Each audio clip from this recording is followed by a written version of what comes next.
솔로몬 왕 이후에 이스라엘 나라는 북이스라엘과 남유다로 나누어졌었습니다. 그런데 북이스라엘은 BC 722년에 아수르 제국에 의해서 멸망을 당하게 되고, 남유다는 BC 586년에 바벨론 제국에 의해서 멸망을 당하게 됩니다. 이 나훔 선지자는 북이스라엘을 멸망시킨 아수르 제국, 다시 말하면 이미 북이스라엘은 멸망이 됐습니다. 북이스라엘은 아수르 제국에 의해서 멸망이 됐는데, 이 북이스라엘을 멸망시킨 아수르 제국에 대해서 하나님의 심판을 이야기합니다. 선지자는 하나님의 심판을 이야기하지만 또 한 면에서는 무엇이 흘러가고 있냐면은 하나님께서 자기 백성들을 위로하신다는 이 말씀으로 이 나훔서가 가득 차 있습니다. 그래서 나훔이라는 원래 이름의 뜻이 위로자입니다. 위로자. 아수르 제국에 의해서 북이스라엘은 멸망을 당하였고, 이 북이스라엘이 멸망을 당하고 난 다음에 아수르 제국은 끊임없이 남유다를 공격을 했습니다. 이때가 그 유명했던 히스기야 왕 때입니다. 히스기야가 죽고 난 다음에 그의 아들 므낫세가 55년 동안 유다 나라를 다스리게 되는데, 이때에는 또 아수르 제국이 유다 나라에 대해서 잠잠하게 됩니다. 그러다가 이제 므낫세가 죽고 요시야가 왕위에 오릅니다. 요시야가 왕위에 올랐을 때에 신흥 강국 아수르에서 여러분들 지도로 보게 되면은 아수르에서 이란 쪽으로 아니면 이라크 쪽으로 조금 더 내려오면서 꺾어지다 보면은 신흥 강국 바벨론이 형성이 됩니다. 그래서 이 바벨론이 남쪽에 있었는데 남쪽에서 북쪽으로 올라가면 바로 아수르예요. 그래서 이 남쪽에서 일어난 조그만 이 바벨론 나라가 아수르를 공격을 하고 아수르의 수도였던 니느웨를 함락을 시킵니다. 이때가 612년입니다. 나훔 선지자는 바로 그때 활동했어요. 그때 활동을 했는데 아수르가 멸망하던 시기에 남쪽 유다 나라에서 활동을 하면서 유다 백성들에게 하나님의 위로를 전하게 됩니다. 그래서 이 나훔서를 보게 되면은 다른 선지자들의 글들과는 다르게, 다른 선지자들의 글은 항상 이렇게 갑니다. 자기 백성들에 대해서 책망하는 거예요. 이렇게 신앙생활을 하면 안 됩니다. 하나님께로 돌아와야 됩니다. 이렇게 책망하는 거죠. 책망하면서 여러분들이 하나님께로 돌아오면 하나님은 여러분들에게 모든 것들을 회복시켜 주실 것이고, 또 그리고 위로하여 주실 것이고, 이런 부분에 대해서 선지자들이 증거를 한다면 나훔서는 그게 없어요. 나훔서는 북이스라엘을 멸망시킨 이 아수르 제국이 하나님의 심판을 받아서 멸망을 당할 것이고, 그리고 지금 계속 북쪽에서부터 내려오는 이 아수르 제국에 의해서 벌벌벌 떨고 있는 유다 백성들에게는 하나님이 저 아수르 제국을 멸망시킬 것이니까는 걱정하지 마라. 하나님이 하실 것이니까. 그래서 오히려 위로를 해줍니다. 아주 독특해요. 아주 독특합니다. 근데 실질적으로 요시야 왕, 므낫세 왕 때의 가장 악한 왕의 모습이었고, 그 다음에 요시야 왕 때에 잠깐 회복이 되지만은 요시야 왕이 죽고 난 다음에 그 이후에 이런 왕들이 하나님을 떠나게 됩니다. 결국에는 바벨론 제국에 의해서 유다 나라도 멸망을 당합니다. 그럴지라도 역사를 보게 되면 하나님은 선지자를 통하여 가지고 이 나훔서를 통해서는 위로의 말씀을 전하는 것입니다. 온 세상이 캄캄하고 어두워도 우리를 향한 하나님의 위로는 늘 진행이 됩니다. 영적으로 무너진 우리의 현재의 상황을 보면 참 우리가 어디로부터 위로를 받을 수 있겠습니까? 앞이 캄캄하죠, 뭐. 그리고 다 지쳐 있고 힘들어 있습니다. 우리 주변의 그 어떤 것들로도 우린 위로를 받을 수 없습니다. 오늘 여기 유다 백성들이 그와 같았어요. 위에는 이 아수르 제국이 이 호시탐탐 노리고 있는데 얼마나 불안합니까? 위로자가 없어요.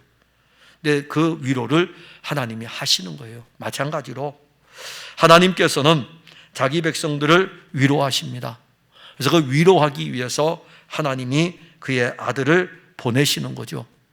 그래서 오늘 여러분들이 온 이 교회에서 예배를 드릴 때에 그동안 짊어졌던 무거운 신앙의 짐들을 이곳에 다 내려놓고 하늘로부터 내려오는 참 위로의 음성을 듣기를 바랍니다. 그래서 오늘 설교 제목이 산 위에 있는 그리스도를 보라라는 것입니다. 아수르는 쓸모없는 존재가 되게 됩니다. 14절에 보면 나 여호와가 내게 대하여 명령하였나니 내 이름이 다시는 전파되지 않을 것이라. 내가 내 신들의 집에서 새긴 우상과 부은 우상을 멸절하며 내 무덤을 준비하리니 이는 내가 쓸모없게 되었습니다. 자, 여호와 하나님이 친히 선지자를 통하여 가지고 아수르 제국의 멸망을 선포합니다. 이 아수르 제국은 고대 근동 지역에서 세계를 지배했던 패권 국가였습니다. 북이스라엘을 멸망시키고 북이스라엘 백성들을 송두리째 다 뽑아가지고 이방의 나라로 보냅니다. 그래서 이 아수르 제국은요, 세계의 이 자기들이 정복한 나라에 가게 되면은 얼마나 이들이요 잔악했는지, 그 참혹한 것은요 역사에서도 증거가 되고 있습니다. 그러니까 아수르 제국의 말발굽 아래 짓밟힌 민족들은요 가차없이 그냥 도륙당하고 아니면은 민족 자체를 다 뽑아가지고 강제로 막 이주시키고 이런 일들이 아수르 제국이 한 일들입니다. 그런데 우리가 잘 알다시피 아수르 제국, 이 사건이 일어나기, 이 선지자가 활동하기 150년 전에 하나님은 이 아수르 제국에 한 사람을 보냈습니다. 그 선지자가 바로 요나 선지자입니다. 나훔 선지자가 활동하기 150년 전에 요나 선지자를 아수르 제국의 수도인 니느웨에 보냈어요. 니느웨에 보내가지고 너희들 회개하지 않으면 하나님이 너희들을 진멸시킬 것이다 라는 이 말씀을 들을 때에 요나 선지자의 외침을 듣고 이 니느웨 백성들이 회개를 하게 됩니다. 이게 150년 전에 있었어요. 그러다가 시간이 흐르면서 다시 이들은 불신앙으로 돌아갑니다. 요나 선지자의 외침이 있은 지 150년이 지났고 하나님에게서 멀어졌고 그들은 하나님에 대해서 강력하게 도전하고, 그래서 결국 하나님은 칼을 빼들어 가지고 저들을 향하여 이 칼을 내리칩니다. 우리는 나 여호와가, 14절에 보면 나 여호와가 내게 대하여 명령하였다. 세계의 패권을 잡고 있는 패권 국가의 왕을 향하여 여호와 하나님이 선지자를 통하여 말씀하십니다. 나 여호와가 너에게 명령하였다. 나 여호와가 아수르 제국의 왕에게 명령하였다. 누가 그렇게 할 수 있겠습니까? 누가 감히 아수르 제국의 이 황제에게 명령을 내릴 수 있겠습니까? 이 명령을 내릴 수 있는 분은 천하에 오직 한 분밖에 없습니다. 이 온 세상을 만드신 여호와 하나님이십니다. 우리는 나 여호와가 내게 대하여 명령하였다는 이 말씀에 귀를 기울여야 됩니다. 만군의 하나님의 명령입니다. 그 입에서 나가는 말씀은 다시 돌아오는 일이 없습니다. 여호와 하나님의 말씀은 그대로 이루어집니다. 천하를 호령하는 아수르를 향하여 여호와 하나님은 이렇게 말씀합니다. 내 이름이 전파되지 않는다. 멸절당할 것이다. 무덤으로 내려갈 것이다. 쓸모없다. 얼마나 무시무시한 말씀입니까? 지금까지 아수르라는 이 제국이 강력한 군사력을 가지고 세계를 제패하면서 자기들의 말발굽 아래 두었는데 이제는 천하에서 네 이름은 없어질 것이다. 너 이제 멸절될 것이다. 너는 무덤으로 들어갈 것이다. 너는 쓸모없다. 지금 이 말씀을 하십니다.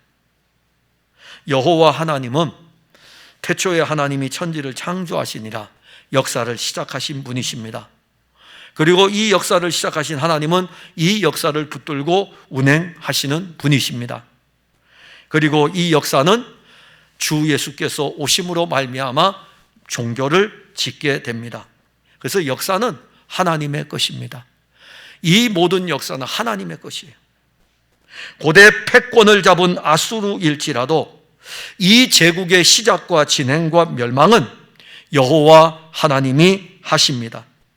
이제 여호와 하나님은 아수르 제국이 세계를 제패하며 그 이름을 날렸던 모든 영광을 거두려고 합니다. 그들이 섬겼던 모든 신들을 멸절시키려고 합니다. 그리고 아수르는 역사의 무대에서 저 깊은 무덤으로 들어가 사라지게 될 것입니다. 천하를 호령하던 아수르 제국이 멸절되어 무덤으로 들어가는 일을 한번 생각해 보시기 바랍니다. 하나님의 백성인 북이스라엘을 무너뜨리고 그들에게 자기들의 우상을 섬기게 한 아수르 제국의 최후를 보시기 바랍니다. 누가 천하의 패권 국가였던 이 아수르를 역사의 무대에서 사라지게 할 수 있겠습니까? 누가 할 수 있겠습니까? 14절에 나 여호와가 한다 이겁니다. 나 여호와가 이 일을 한다. 우리는 우리의 이름을 내고 싶어 합니다. 이것은 타락한 본성을 가진 우리 모두가 가지고 있는 것입니다. 창세기 11장 4절에 보면 또 말하되 성읍과 탑을 건설하여 그 탑 꼭대기를 하늘에 닿게 하여 우리 이름을 내고, 타락한 아담의 본성을 가진 인간들은 함께 모여 함께 성을 구축하고 함께 탑을 쌓아 자기들의 이름을 내려고 합니다. 우리도 우리의 삶에서 우리의 이름을 내고 싶어 하죠. 다른 사람들이 나를 알아주기를 바랍니다. 그리고 만일 다른 사람이 나를 알아주지 않던지 내가 이야기하는 주장을 받아주지 않으면 어떻게 됩니까? 아수르 제국처럼 그 사람을 정복하려고 해요. 말로써 그 사람을 굴복시키려고 그러고 그 사람을 향하여 가지고 공격 성향을 갖게 됩니다. 왜냐하면 내 이름이 알려져야 되니까. 여호와 하나님은 우리의 이름이 전파되려고 하는 것을, 우리의 이름이 나타내려고 하는 것을 아예 차단시켜 버립니다. 우리에게 아수르의 영광이 자리 잡지 못하도록 우리의 이름이 거론되지 못하게 하십니다. 우리가 예수 그리스도를 믿지 아니할 때에는 어떻게 살았습니까? 우리 이름을 내기 위해 동분서주하며 살았습니다. 여기 연세 드신 분들이 있는데, 연세 드신 분들이 사시는 동안에 혹시 집을 가지고 있었던 분들 기억하시죠? 집을 가지고 있었던 분들은 등기를 하면서 여러분들 대문에다가 뭘 붙입니까? 이름을 붙이잖아요. 그 이름을 이래가지고 나무로 이렇게 하든지 뭐 동판으로 하든지 이름을 이래가지고 탁 하면서 못질을 탁 하면서 이 집은 내 집이야. 왜 내 이름을 그 집의 문 앞에다가 이렇게 걸어놓지 않습니까? 저는 집이 없어가지고 몰라요. 대문이 있는 집에서 안 살아가지고 모르지만은 대문이 있는 집에 보면은 이렇게 이 집은 누구네 집인지라고 하면서 그 이름이 새겨져 있습니다. 그 집을 얻기 위해서 사람들이 그 이름을 걸기 위해서 동분서주하며 삽니다. 여러분들이 사는, 지금은 다르지만은 여러분들이 사는 아파트 집 등기 문서에 여러분들의 이름을 올리기 위해서 여러분들 열심히 살죠. 그리고 저는 누구를 만나면 저한테 명함을 달라 그러면 저 명함이 없어요. 습관이 안 돼 있어가지고 그래요. 명함이 없습니다. 만들어줬는데 어디 있는지도 몰라요. 넣고 다니기도 불편해요. 근데 그 명함에는 무엇이 있습니까? 그 사람의 직함이 있죠. 그래서 예를 들어서 들어가서 명함을 새길 때에는 직함이 없어요. 그러다가 이제 팀장이 되고 과장이 되고 부장이 되고 이렇게 이제 그 명함에 이제 승진하여 올라갈 때마다 명함을 다 교체하면서 그 명함에 자기의 직함을 내며 이름을 냅니다. 어디 그뿐입니까? 지금 젊은 친구들은 인스타그램을 통해 가지고 자기들의 근황을 다른 사람들에게 알려주면서 알아주기를 또 바라고 있지 않습니까? 우리는 모두 바벨탑에서 자기의 이름을 내는 사람들입니다. 근데 하나님께서는 우리의 이름이 전파되지 못하도록 할 것입니다. 우리는 이름을 내고 싶어요. 풍성한 교회 당회장 김성만 목사. 저도 풍성한 교회라는 이 이름에 걸맞는 어떤 명함을 가지고 싶어요. 그리고 그 이름을 내기 위해 가지고 이 교회의 교인의 수가 더 많아지는 것을 원할 수도 있어요. 왜 없겠습니까? 이름을 내고 싶으니까. 이름을 내고 싶으니까. 여러분들도 이 교회에 교인이 많아야 여기에서 장로가 됐을 때에 이름이 나는 것이고, 적어도 5,000명 교회에 장로가 돼야 이름이 나지 않겠습니까? 5,000명 뿐이 아니죠. 교회뿐만이 아니라 직장에서도. 그런데 하나님은 그 이름이 전파되지 못하도록 하십니다. 그래서 하나님께서 그의 아들을 주어서 우리에게 우리의 이름이 전파되지 않도록 하기 위해서 유대인도 아니요, 이방인도 아니요, 남자도 아니요, 여자도 아니요, 우리는 그리스도인입니다. 딱 그거 하나예요. 그리스도인. 우리의 이름은 그리스도인입니다. 우리의 이름은 성도입니다. 저는 목사, 설교자이기 때문에 목사로 이렇게 지칭하지만 사실 저는 성도입니다. 늘 지금도 가지고 있는 게 있어요. 제가 이 세상 떠났을 때에 제가 화장해가지고서 납골당에 이렇게 들어갔을 적에 그 앞에 성도 김성만, 이보다 더 영광스러운 건 없어요. 목사 김성만 이전에 성도 김성만, 그리스도인 김성만. 참 그 이름이 좋을 것 같아요. 그리스도인. 내 이름보다는, 아니 여러분들의 이름. 여러분들은 얼마나 이름을 내고 싶어 합니까? 뿐만 아니라 하나님은 아수르와 혼합하여 자기의 신앙을 팔아먹는 온갖 우상들을 멸절시켜 버릴 것입니다. 사실 북이스라엘은 아수르와 혼합돼 가지고 혼합 종교를 갖게 됩니다. 이것이 사마리아인들을 향하여 가지고 유대인들이 아주 싫어했던 거예요.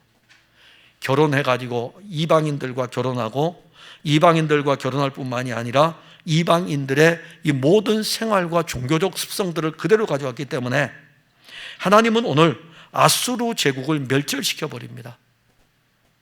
그리고 그 우상들은 사실 무엇 때문에 우상을 섬길까요? 아수르 제국의 이 우상을 섬기는 것은 살기 위해서잖아요. 우리의 영광과 우리의 이름을 내기 위한 이 모든 방편들에 대해서 멸절을 시켜버리고, 어디 그뿐입니까? 쓸모없는 우리들은 무덤으로 돌아가 더 이상 우리에게서 우리의 이름이 존재하지 않을 것입니다. 누가 우리를 그렇게 할 수 있습니까? 누가 우리를 이 아수르 제국이 이렇게 하나님이 하시는 일 앞에 무너지듯이 누가 우리를 이렇게 무너뜨릴 수 있겠습니까? 여호와 하나님이 하십니다. 여호와 하나님은 우리의 이름을 전파되지 못하게 하고 우리를 멸절하여 무덤으로 들어가 쓸모없게 하는데 어떻게 그 일을 하십니까? 우리는 이제 멸절되고 무덤으로 들어가 쓸모없게 된 우리의 모습을 보면서 도대체 이 놀라운 은혜가 여기에서 어떻게 일어날 수 있을까? 이것이 바로 15절에 나오는 볼지어다의 은혜입니다. 15절에 볼지어다 이렇게 말씀합니다. 하나님은 우리에게 보게 하십니다. 우리로 하여금 보고 그 은혜를 힘입어 무덤에서 생명으로, 멸절에서 소망으로, 쓸모없는 존재에서 쓸모있는 존재로 변화시킬 것입니다.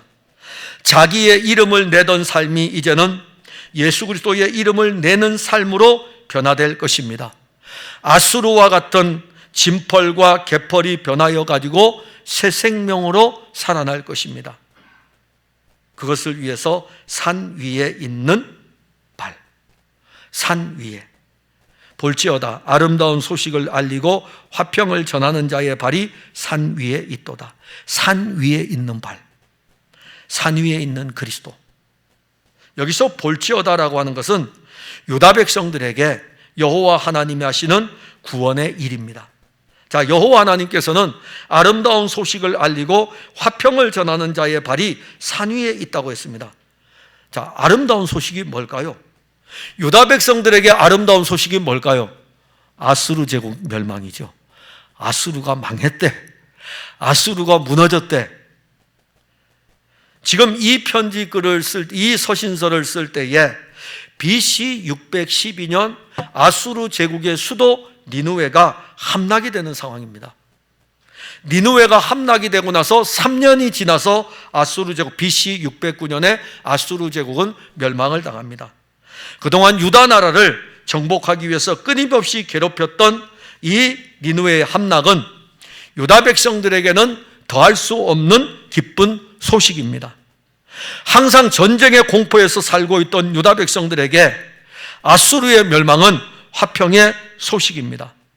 선지자는 이 소식을 전하는 발이에요. 그 발이 산 위에 있다는 것은 그 소식을 전하는 자의 영광을 이야기합니다. 여러분, 아수르 제국이 멸망을 당했습니다. 이제 우리는 아수르 제국의 멸망으로 말미암아 평화를 얻었습니다. 이 소식을 전하는 자의 발이 영광 그 자체입니다. 누구가 지금 전하죠? 나훔 선지자가 전하는 것입니다. 우리는 그 시대의 역사적 배경을 보면서 하나님의 아들이 이룰 구원에 대해서 유다 백성들에게 보게 하는 거예요. 그때 당시의 역사의 사건을 보게 하는 것이 아니라 장차 이 일을 이루실 놀라운 한 분이 우리에게 오실 것을 보게 하는 것입니다. 우리가 보아야 하는 것은 하나님의 아들이 이룬 구원에 관한 일입니다. 왜 우리가 아수르 제국이 멸망당하는 것을 역사를 통해서 왜 보아야 됩니까? 그게 우리하고 무슨 상관이 있습니까? 그 말씀을 통해서 유다 백성들에게는 장차 한 왕이 우리에게 오실 것에 대해서 말씀합니다. 우리는 우리를 구원하신 하나님의 아들 그리스도 예수를 보아야 합니다. 하나님의 아들 그리스도 예수는 우리에게 가장 아름다운 이름입니다. 그 이름은 온 세상의 가장 기쁜 소식입니다. 우리는 그 아름다운 이름 주 예수 그리스도를 들어야 하고 보아야 합니다. 그러니까 우리 성도들의 입에서 예수 그리스도라고 하는 이 이야기가 서로가 교통하며 이야기가 돼야 돼요. 저에게서도 예수 그리스도에 대한 이야기가 나가야 되고 또 이쪽에서도 예수 그리스도에 대한 이야기가 나와야 됩니다. 여러분, 요즘 정치가 지금 대통령 선거를 향하여 가고 있기 때문에 굉장히 뉴스들이 많이, 정치적인 뉴스들이 많이 올라오죠. 그런데 이 데이터를 분석하는 사람들이 있어요. 참 기가 막힌 것은 자기가 따라가는, 내가 어떤 사람을 따라가는 그 사람에 대한 뉴스에 대해서, 긍정적인 뉴스에 대해서 클릭하는 수가 많습니다. 반대편에 부정적인 이야기에 대해서 클릭하는 수가 많습니다. 왜 그럴까요? 들을 때에 자기에게, 예를 들어서 어떤 사람을 따라가는데 이 사람의 긍정적인 뉴스를 이렇게 클릭하면서 들으면은 막 좋은 거예요. 반대편의 사람의 부정적인 이야기를 들으면은 내 편이 이길 것 같으니까 또 좋은 거예요. 이게 모든 사람들이 가지고 있는 정치적인 성향입니다. 만일 여러분들에게 제가 예수 그리스도에 대해서 이야기를 했는데 여러분들에게서 예수 그리스도가 그냥 아무런 의미 없이 이렇게 다가온다 그러면은 우리는 사실 영적으로 그리스도의 은혜의 풍성을 받았음에도 불구하고 이 부분이 많이 사장되어져 있습니다. 예수의 이름이 들려지잖아요. 예수의 이름이 온 세상에 미칠 가장 큰 기쁨의 좋은 소식, 예수, 그 이름입니다. 그 이름이 여러분들 입에서 자주 들려져야 되고 나와야 되고 제 입에서도 예수라는 이야기가 많이 나와야 됩니다. 누가복음 2장 10절과 11절에 보면 천사가 이르되 무서워하지 말라, 보라 내가 온 백성에게 미칠 큰 기쁨의 좋은 소식을 너희에게 전하노라. 오늘 다윗의 동네에 구주가 나셨으니 곧 그리스도 주시니라. 천사가 목자들에게 이렇게 이야기합니다. 온 백성에게 미칠 큰 기쁨의 소식 그리스도를 보라고 했습니다. 그래서 누가복음 2장 15절에 보면 천사들이 떠나갑니다. 천사들이 떠나갔을 때에 하늘로 올라가니까 목자들이 서로 이야기를 해요. 이제 베들레헴으로 가서 주께서 우리에게 알리신 바 이 이루어진 일을 보자, 이렇게 이야기합니다. 너희들 봐야 된다. 온 세상에 미칠 큰 기쁨의 좋은 소식이 오셨다. 보라 이겁니다. 떠났어요. 제 목자들이 모여서 야, 그럼 가서 볼까? 그래서 이 목자들이 서로 베들레헴으로 이야기하면서 베들레헴으로 가서 우리에게 알리신 바 이 이루어진 일을 보자고 합니다. 그래서 목자들은 그리스도께서 육신을 입고 이 세상에 탄생하신 것을 보러 갔습니다. 그들은 그들의 눈으로 직접 그리스도께서 육신을 입으신 것을 보았습니다. 뿐만 아니라 제자들도 주 예수 그리스도를 보았고 그 이름을 불렀습니다. 예수님은 그의 이름을 부르도록 하였습니다. 다윗의 자손 예수여, 다윗의 자손 예수여, 부르세요. 다윗의 혈통으로 이 땅에 오신 하나님의 아들 예수여, 왜 안 부르십니까? 주님 여러분들 위로하려고 계시거든요. 왜 다른 이름 부릅니까? 제가 여러분들을 얼마나 위로해 줄 수 있다고 생각합니까? 저는 여러분들 위로해 줄 수 없죠. 제가 여러분들에게 위로해 줄 수 있는 것은 다윗의 자손 예수에 대한 이야기밖에는 없습니다. 여러분들이 다윗의 자손 예수의 이름을 불러야 돼요. 제자들도 불렀어요. 그 주변에 있는 병든 자들도 예수께서 지나가시면 다윗의 자손 예수여 라고 예수의 이름을 불렀습니다. 이 이름이 온 세상에 가장 아름다운 이름입니다. 이보다 더 좋은 이름은 없습니다. 왜 예수님께서 온 백성에게 미칠 가장 큰 기쁨의 소식이며 아름다운 이름이며 그러합니까? 그 이름의 뜻을 보세요.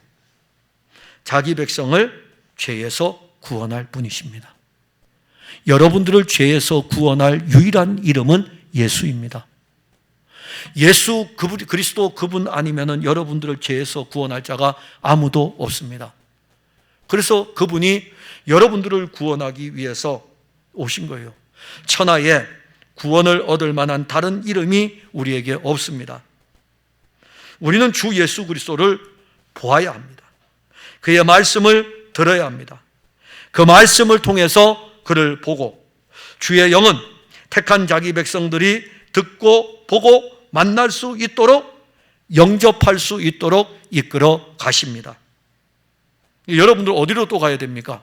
탄생에만 머물지 않고 함께하는 것만 머물지 않고 그리스도께서 십자가로 가신 것을 여러분들은 보아야 합니다. 그리스도께서 무덤으로 가신 것을 보아야 합니다. 그가 무덤에서 사흘 만에 부활하신 것을 보아야 합니다.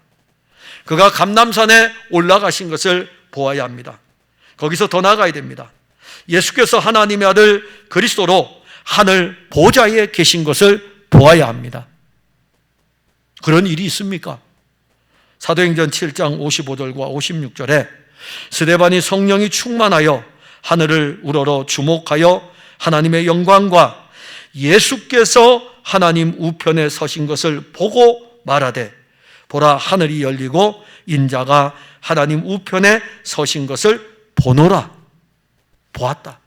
예수께서 하나님 우편에 서신 것을 보고 인자께서 하나님 우편에 서신 것을 사람들 앞에 나는 지금 보고 있다. 보아야 됩니다. 2000년 전에 이루어졌던 이 일, 그리고 지금 하나님 보좌 우편에서 현재도 우리가 볼 수 있어야 됩니다. 그럼 이 일은 육신으로는 2000년의 계비이기 때문에 절대로 이루어질 수 없어요. 하나님의 거룩한 영으로 보아야 돼요. 그 일이 일어날 수 있습니까? 일어납니다. 지식이 아니에요. 영을 어떻게 지식으로 풀어가려고 합니까? 지식이 아니에요. 실제예요. 주의 영은 여러분들로 하여금 보게 하십니다. 만일 여러분들이 이것이 어렵다면 기도하세요. 왜 스데반은 본 것을 나는 못 봅니까? 왜 스데반은 본 것을 나는 못 봅니까? 그럼 스데반은 가짜죠. 스데반이 본 것이 환상이든지 스데반이 본 것이 꿈이든지 그거 가짜 아니에요? 그러나 스데반이 본 것이 실제라 이겁니다. 실제면 나도 볼 수 있는 거예요. 나도 볼 수 있는 거예요. 여러분들도 볼 수 있는 것입니다. 예수 그리스도의 구원은 갈보리 산 위에 세워진 십자가에서 이루어졌습니다. 산 위에 세워진 그 십자가, 그걸 보셔요. 그 십자가는 우리의 육체와 우리의 죄악과 우리의 사망과 우리의 욕심을 못 박은 십자가입니다. 우리는 산 위에 세워진 십자가에 그리스도가 못 박히신 것을 볼 때마다 거기에 우리의 육체도 함께 못 박히고 우리의 죄악도 함께 못 박히고 우리의 욕심도 함께 못 박힌 것을 보아야 됩니다. 예수님만 못 박힌 것이 아니라 거기에 예수님은 우리를 대신하여 못 박혔을 뿐만이 아니라 우리의 육체도 못 박았고 우리의 죄도 못 박았고 우리의 정욕도 못 박았고 우리의 욕심도 못 박았고 다 못 박았습니다. 십자가에 죽으신 예수는 동산에 묻혔습니다. 그 동산의 무덤에 묻혔어요. 그런데 3일 만에 생명으로 빛났습니다. 그 동산은 부활의 생명으로 예수께서 하나님의 아들인 것을 증명한 거예요. 예수가 하나님의 아들이 아니라면 예수는 무덤에 들어가서 동산에서 다시 살 수 없습니다. 예수가 하나님의 아들이시라는 것을 부활은 그것을 증명해 주는 거예요. 이 예수가 무덤에 들어가서 사흘이 되었을 때에 약속하신 대로 이 예수가 살아났다는 것은 그가 하나님의 아들이었다는 것입니다. 증명해 준 거예요. 산 위에 있는 그리스도는 십자가와 부활을 통하여 자신의 영광을 온 세상에 드러내었습니다. 우리는 산 위에 세워진 그리스도의 십자가를 통해서 함께 죽고 동산의 무덤을 통해서 부활의 새 생명으로 나아갑니다. 예수의 영원한 생명이 우리의 생명이 되었습니다. 그 생명은 우리로 하여금 믿음으로 신앙생활을 하게 합니다. 그런데 더 나아가서 예수 그리스도는 그의 사역을 마치고 이 세상을 떠날 때, 부활하신 예수님이 그의 사역을 마치고 이 세상을 떠날 때에 또 이렇게 말씀하십니다. 오늘 15절에 나오는 볼지어다, 이렇게 또 나와요. 볼지어다, 내가 세상 끝날까지 너희와 항상 함께 있으리라. 보아야 된다니까요. 볼지어다. 구원의 일들이 우리 안에 이루어지는 것들을 볼 수 있어야 돼요. 그리스도께서 오늘도 우리와 함께 하시고 우리가 이 세상 떠날 때까지 우리를 떠나지 않으시고 우리와 함께 하시는 임마누엘, 우리는 이것을 지금 보고 있습니다. 또 오늘 15절에 보게 되면은 산 위에 십자가에 달려 죽으신 예수 그리스도는 우리에게 본문에서는 화평이라고 했는데 샬롬이죠. 참 샬롬입니다. 그분은 우리에게 참 평화를 주었습니다. 요한복음 14장 27절에 평안을 너희에게 끼치노니 곧 나의 평안을 너희에게 주노라. 내가 너희에게 주는 것은 세상이 주는 것과 같이 아니하리라. 십자가를 앞에 두고 지금 예수님 하시는 말씀이에요. 내가 가진 이 평안을 너희에게 주겠다. 근데 제자들 이걸 알까요? 요한복음 14장에서 말씀했습니다. 그리고 난 다음에 예수님이 십자가를 지러 가십니다. 예수님 십자가를 지셔요. 제자들은 예수님이 십자가를 질 때 다 떠납니다. 그리고 예수님 제자들에게 와서, 부활하신 예수님이 제자들에게 와서 이걸 물어봐요. 평안이 있는지 물어봐요. 참 평안을 너희에게 준다라고 했는데, 평안을 너희에게 준다 그랬는데 제자들은 요 사이에 일어난 이 십자가의 사건과 부활의 사건이 일어났을 때에 예수님이 오셔서 너희에게 평안이 있느냐라고 물어보았을 때에 그들은 평안이 없었습니다. 그러면 요한복음 14장 27절에 나의 평안을 너희에게 주노라 이렇게 말씀하신 것은 언제 이루어집니까? 주의 영이 오실 때에, 주의 영이 오실 때에 그 안에 평안이 이루어집니다. 로마서 5장 1절에 그러므로 우리가 믿음으로 의롭다 하심을 받았으니 우리 주 예수 그리스도로 말미암아 하나님과 화평을 누리자. 자, 이 평화가 하나님과 화평이에요. 세상 평화가 아니에요. 세상이 주는 평화가 아닙니다. 우리는 하나님과 화평할 수 없습니다. 우리는 하나님과 샬롬의 은혜를 누릴 수가 원래 없어요. 왜? 하나님은 거룩한 분이시기 때문에. 죄인인 우리는 하나님과 원수입니다. 누가 하나님과 원수된 우리를 화평하게 해줄 수 있겠습니까? 내 평안을 너희에게 준다라는 이 말씀은 그리스도만이 우리를 하나님과 화평하게 해주실 수 있는 것입니다. 예수 산 위에 달린 예수 그리스도, 하나님의 진노와 심판을 받아야 될 우리에 대해서 화평을 주시면서 더 이상 불안해하지 말라 이겁니다. 종교개혁 주일 때문에 제가 몇 번에 걸쳐 설교했죠. 루터처럼 그렇게 열심히 신앙생활 하던 사람도 하나님을 얼마나 무서워했는지요. 하나님을 얼마나 두려워했는지요. 요즘도 루터와 비슷한 성향의 사람들이 있더라고요. 주일날 한번 빼먹고 교회 안 나가다가 그 다음 날 월요일날 차 운전하다가 사고가 나면은요, 내가 주일날 교회 안 나가서 하나님 정말 무서운 분이야. 그렇게 센서가 작동되기 전에 그 이전에 센서가 작동되면 더 좋겠죠. 그죠? 어떤 사고가 일어나고 난 다음에 내 몸의 신체가 약하여졌을 적에 내가 예수를 진작 잘 믿을 걸.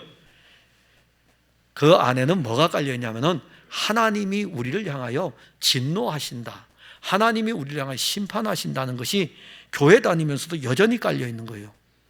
심판은 없습니다. 진노는 없습니다. 그리스도께서 산 위에서 우리 대신에 십자가에서 이 진노와 심판을 우리 대신에 다 받았습니다. 그리고 우리는 믿음으로 말미암아 그리스도의 십자가의 피의 은혜를 통해서 하나님과 화평을 누리게 되었습니다. 그리고 우린 더 나갑니다. 오늘 15절의 하반절에 가면 악은 진멸되고 더 이상 악이 우리 가운데 지나지 않습니다. 15절에 보면 악인이 진멸되었으니 그가 다시는 내 가운데로 통행하지 아니하리로다.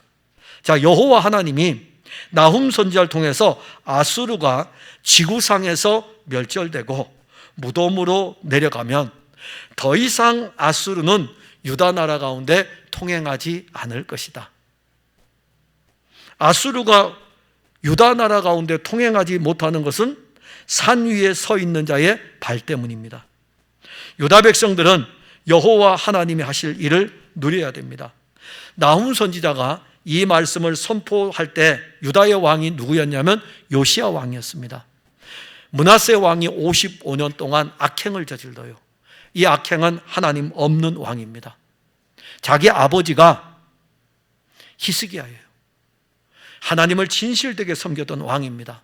근데 참 아이러니하게도 그 아들은 가장 악한 왕이 됐어요. 하나님을 거역하고 하나님을 배반하고, 므낫세 하면은요 성경에 기록될 이름처럼 다른 왕들도 하나님을 안 섬겼지만은 정말 안 섬긴 사람 중에 대표의 인물 하면은 므낫세입니다. 아버지는 그렇게 잘 섬겼는데 55년 동안 므낫세가 이스라엘 백성들, 유다 백성들을 하나님에게서 떠나게 했습니다. 그리고 뒤를 이어서 요시야가 왕이 됐습니다. 요시야가 왕이 됐을 때에 그는 아버지의 길을 따르지 아니하고 할아버지의 길을 따르게 됩니다. 그래서 성전을 수리하다가 율법책이 발견되니까 이 율법책을 가지고 백성들을 다 불러 모아놓고 이 율법책을 읽는 겁니다. 그러니 생각해 보세요. 그러면 므낫세 왕 때 어떤 일이 벌어졌습니까? 율법책도 없고 그냥 자기들 오랫동안 해오던 어떤 습관을 따라서 제사를 드리고, 이 말은 구약시대는 제사지만 오늘날로 말하면 성경 읽지 않고 교회 다니는 사람이에요. 쉽게 말하면 성경 읽지 않고 교회 다니면서 예배드리는 그런 시대가 므낫세 시대예요. 근데 요시야 왕이 말씀을 발견하고 나니까는 이 말씀 앞으로 자기 백성들을 다 불러 모으고 회개 운동을 합니다. 회개 운동을 하면서 절기를 지키며, 그리고 자기들이 소원했던 것들을 갚아야 된다고 하면서 지금 본문의 15절에 그렇게 말씀을 합니다. 여호와 하나님은 유다 백성들의 신앙이 부흥이 되는데 그 누구도 이제는 해방하지 못하도록 그들을 보호하십니다. 산 위에 서신 예수 그리스도는 우리에게 이제 승리의 소식을 알려줍니다. 아수르 제국보다 더 무서운 우리의 죄악이 십자가에서 다 처리되었다고 우리에게 알려줍니다. 그리고 우리에게는 그리스도 예수로 말미암아 승리가 선언되어져 있습니다. 근데 은혜는 여기서 멈추지 않습니다. 더 이상 악의 무리들이 우리 가운데로 지나지 못할 것이다. 아수르가 유다 백성들 가운데로 지나지 못하듯이 더 이상 죄악의 세력들이, 악한 영들이 우리 가운데로 지나지 못할 것이다. 산 위에 서 있는 그 발, 우리 주 예수 그리스도로 말미암아 그 어떤 악의 세력들도 우리 가운데 통과하지 못할 것입니다. 악의 무리가 우리 가운데로 통행하면 우리는 또다시 악의 무리의 영향을 받게 됩니다. 악의 무리로부터 영향을 받게 되면 우리의 육신은 금방 넘어집니다. 창세기 3장 보시면 돼요. 아무리 신앙이 좋아도 아담과 하와가 범죄하지 않은 상태에서 하나님의 형상대로 지음을 받아가지고 그 아름다운 실과들이 가득한 그 에덴 동산에서 행복하고 하나님과 교통하고 늘 하나님 와서 같이 대화하고 이렇게 지내다가도 하와에게 이 악의 세력이 딱 통과하는 순간에는 선악을 알게 하는 나무의 열매를 따먹는 것입니다. 생각도 안 했어요. 선악을 알게 하는 나무의 열매를 따먹을 생각도 안 했어요. 안 했는데 악의 무리가 통과하니까 흙으로 지어진 그 육신이 어떻게 하겠어요? 딱 금방 반응을 합니다. 우리도 마찬가지예요. 우리도 악의 무리들로부터 영향을 받으면 육신은 금방 넘어집니다. 그만큼 우리의 육신은 죄악이 우리 안으로 들어올 때에 속수무책으로 무너집니다. 악한 영이 우리 안에 들어와 우리의 육신을 공격하면 우리는 이 싸움에서 이길 수 없습니다.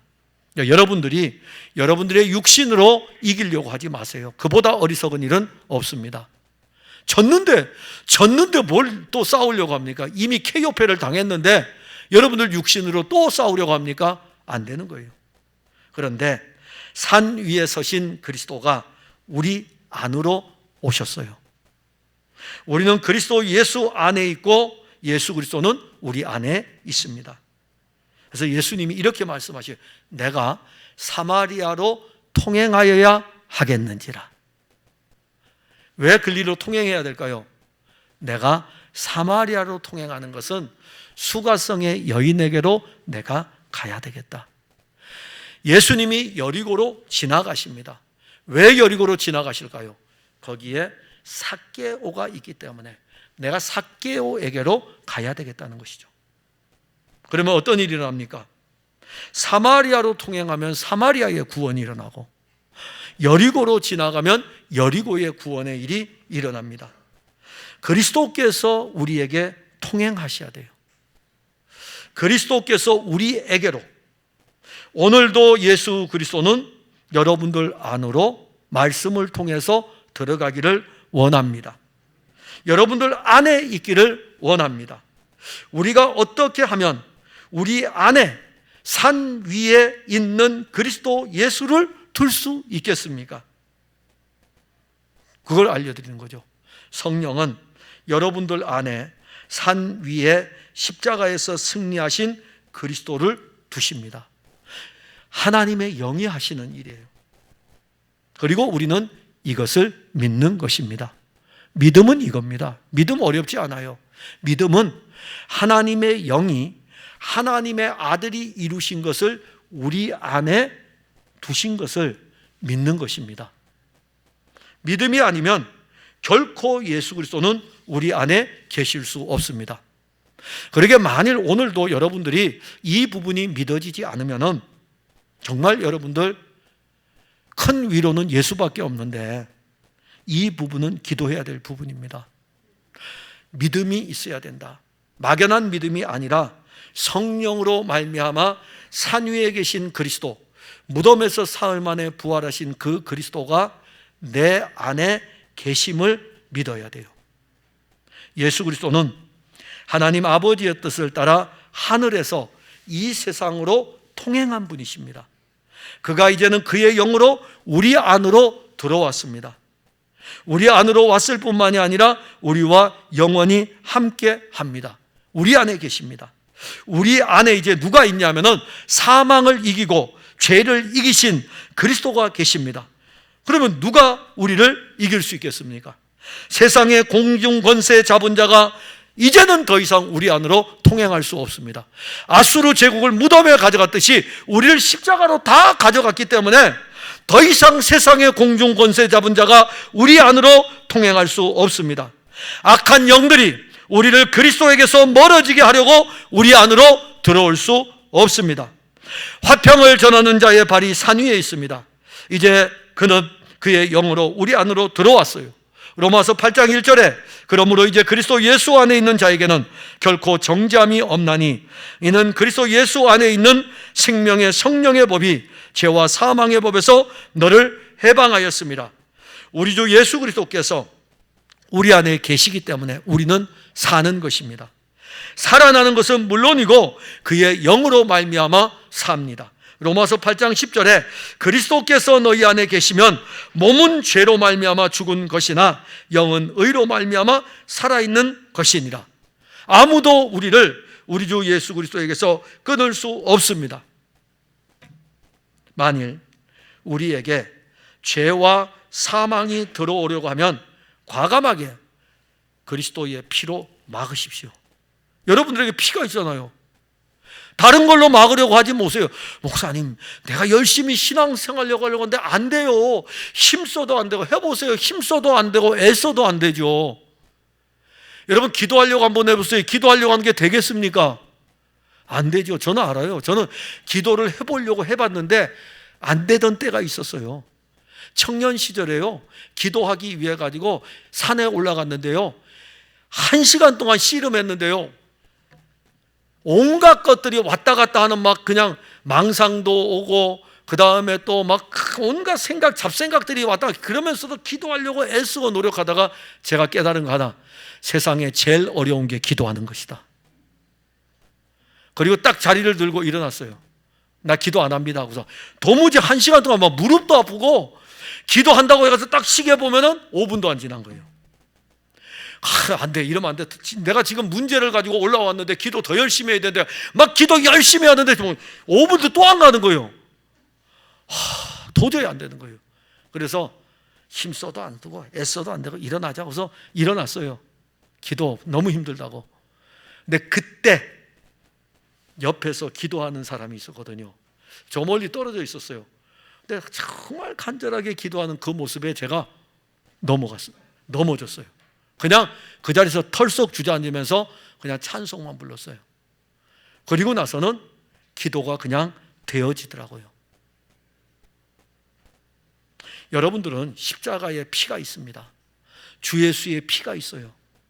그래서 여기 말씀처럼 악한 자가 다시는 통행하지 못하게 하니까는 여러분들의 신앙을 무너뜨리려고 하는 대적들이 들어올 때에 그리스도의 피를 갖다가 탁 막아버리셔요. 그걸 왜 사용 안 하십니까? 막아버리셔요. 악한 영이 우리 안에 들어와 우리를 사로잡으려 할 때에 느헤미야가 성벽을 쌓은 것처럼 예수 그리스도로 성벽을 쌓아놓으세요.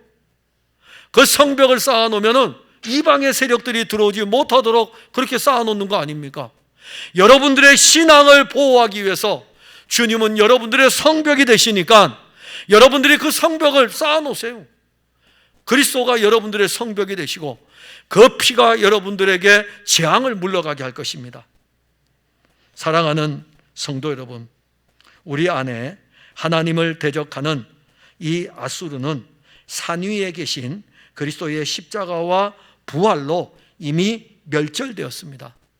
그리고 무덤으로 들어갔습니다. 더 이상 이 거대한 제국 아수르가 우리를 끌고 갈 수 없습니다.